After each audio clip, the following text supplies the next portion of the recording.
It was April of 2007, and my birthday was approaching. Most of my family had already told me the gifts I would receive, like a new Wii along with video games for it. My grandmother didn't tell me anything. Now, my grandmother had always been a strange woman.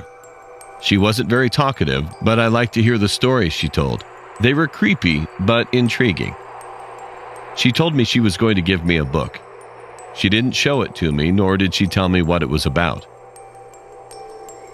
Once my birthday rolled around, I was opening gifts from my loved ones. When I got to my grandmother's present, I opened it up and I saw a book with a pentagram carved into its front cover.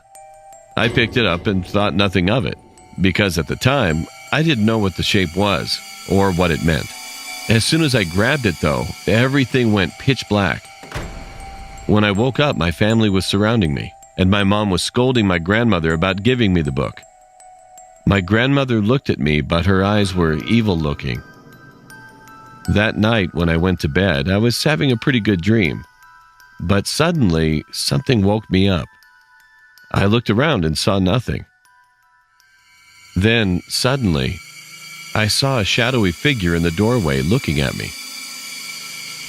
This wasn't a case of sleep paralysis because I was able to move, but that didn't comfort me because that meant it was real life. The figure crept closer and closer to me. When I looked closer at the figure, I saw gray hair and crooked teeth. That's when I knew it was my grandmother. I screamed and ran past her, but she grabbed me and tossed me back. I noticed she had something in her hand, but I couldn't tell what it was. I saw one of my toys that I had gotten a few years ago, picked it up and threw it at her. She fell to the ground and I ran past her, telling my parents.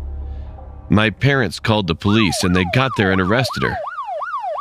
The thing she had in her hand was a knife, and she was planning on killing me. To this day, I wonder what would have happened if that toy wasn't lying there.